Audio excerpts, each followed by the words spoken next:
After watching this video, you will know the basics of opening an HVAC company here in California. Before we get into this video, I do want to say that I am not a business coach or a business developer. I am just sharing my experience, and a video like this would be really helpful when I started out. Let's start from the basics: legality, compliance, and licensing. Before you start to work as a contractor for your company, you need a license. Here in California, in my situation, it's C20, Heating, Air, Ventilation, Conditioning. You need to go to CSLB, Contractor State License Board. To get this license, you need 4 years of verifiable experience, which means that it's a legal experience that proves that you are doing this in a company. You will need to get this form signed out. You will have a person or maybe multiple people, depending on your situation, sign this document to say that yes, I confirm that this person was working here.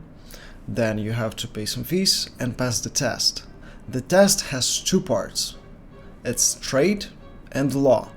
For all the classification, law is the same, but for each classification, like plumbing, you will do a test for plumbing, and for C10 electrician, you will do a test for electricity. I will not go too deep into that. If you want me to make a video, more detailed video about the process in getting license or an experience with CSLB, let me know. Let's go to the next thing. After you get your license, you will need a bond, general liability, workers' comp. It all depends on the classification that you have. Next is your company itself. You'll need to register your business and business entity. You register the business with the California State, you get your IEN with IRS. IEN is like a social security but for your business. And when you choose business entity, you can do like sole proprietor, S corporation. We did S corp. It made more sense at the time, and I think it was a good decision.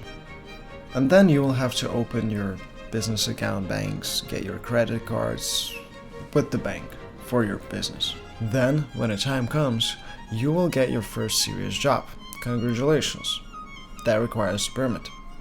So, in order to get the permit, you will need to create an account on the county website where the job is located. Obtain a general business license for that county. Do not confuse this with the contractor general license, it's 2 different things.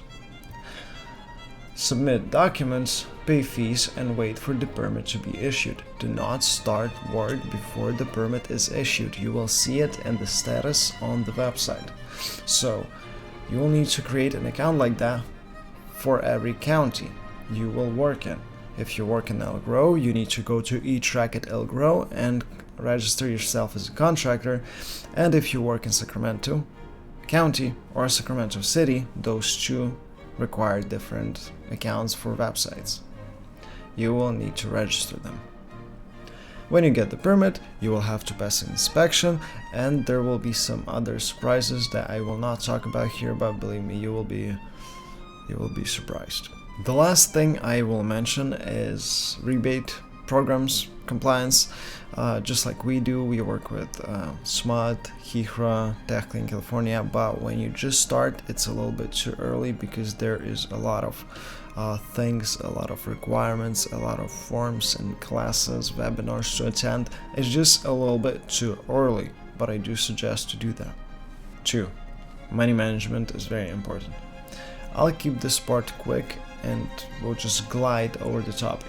You will eventually learn that you will need to price your jobs properly. It means to be a responsible business owner. Giving discount on already cheap service is good and all, but that will slowly eat away your business. Working constantly is good, but if it doesn't make money, you are just working constantly and it's not bringing any profit. That will be damaging for your business, for your physical and mental health.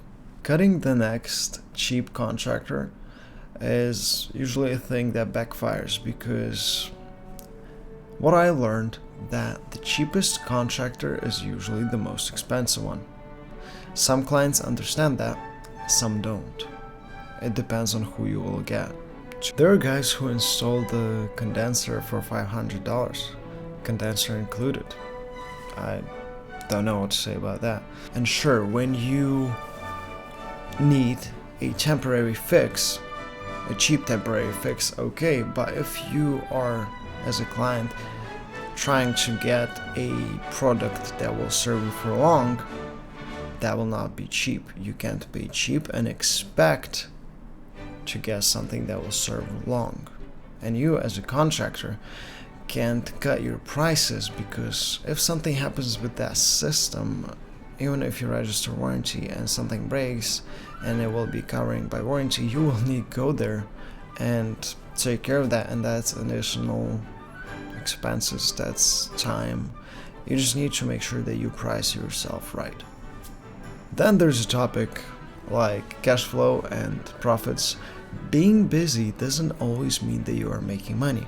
Then there are credit cards, potential debt, different accounts that you need to pay for, subscriptions. All of those things add up.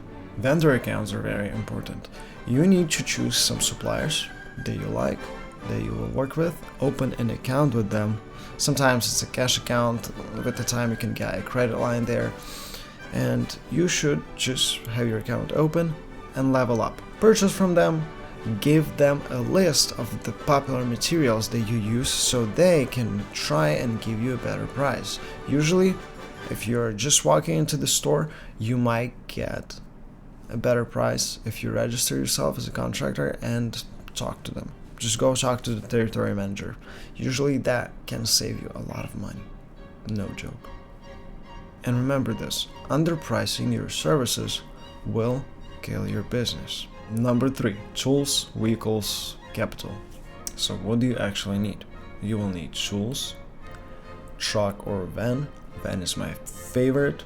Some guys work in Honda Odyssey and it works for them. They have clients, so it depends on your situation, what you can afford at the moment. Then you will need ladders, recovery machines, vacuum pump, torches, nitrogen combustion analyzer, shelving to put all of that stuff in, accounting software like QuickBooks, and estimating or invoicing tools like JobShred.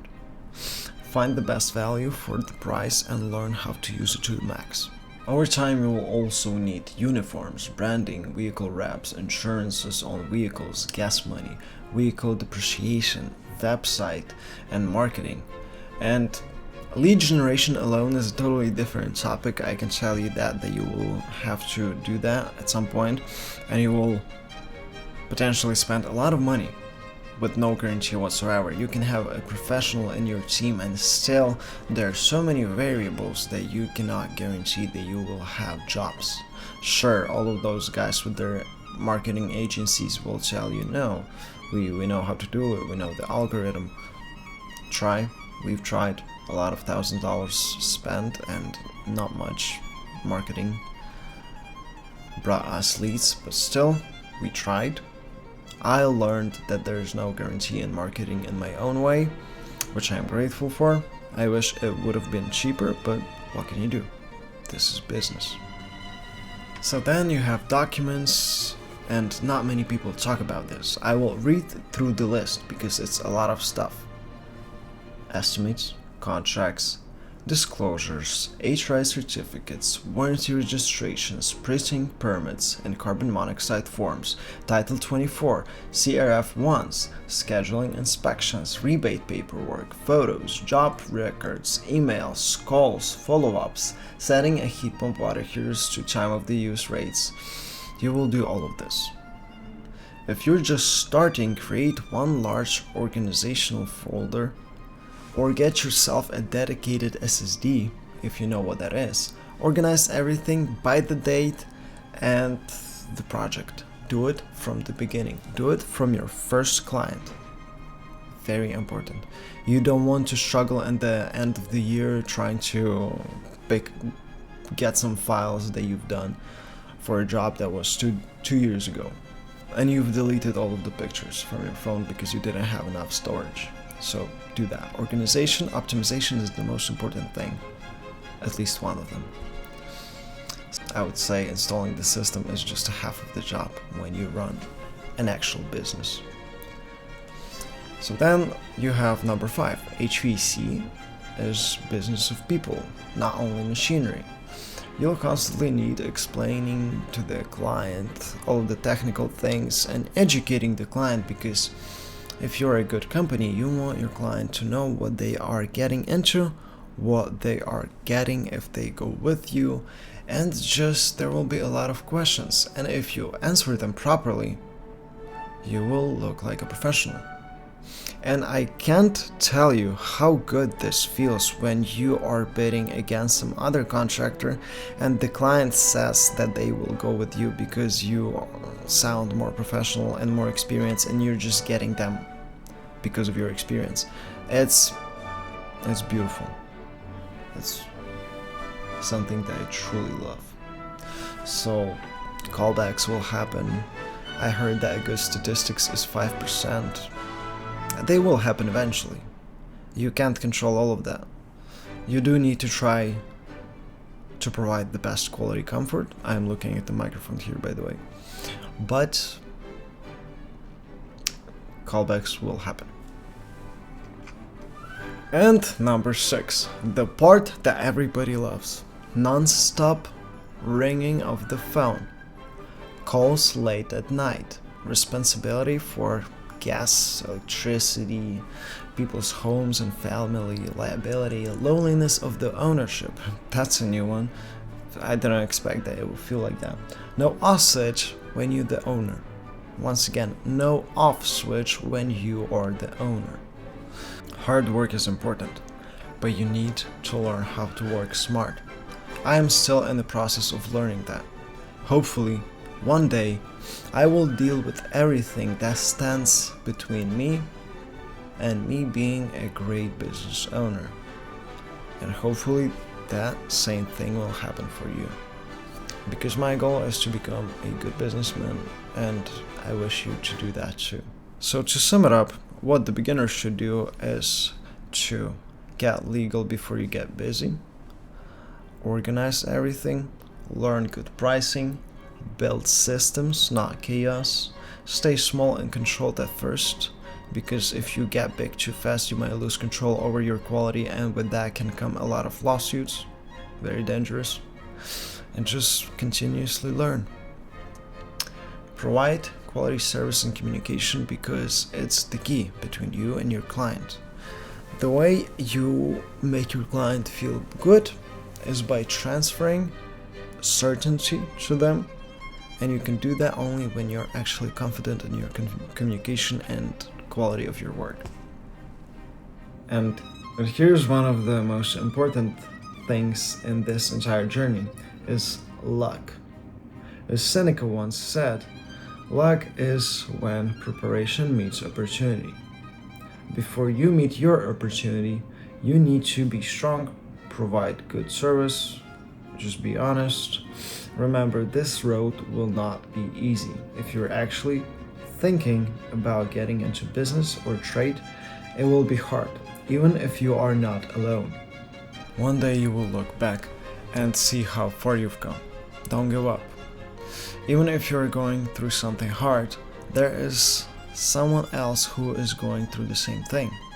Find them, reach out, figure it out. What other choice do you have? My name is Vasil Melanchuk, and I know that this video will not get enough attention, but if you watched it this far, thank you for watching it. I hope you learned something. Good luck. Don't work for too cheap. Oh, also remember that HVAC has the highest divorce rate.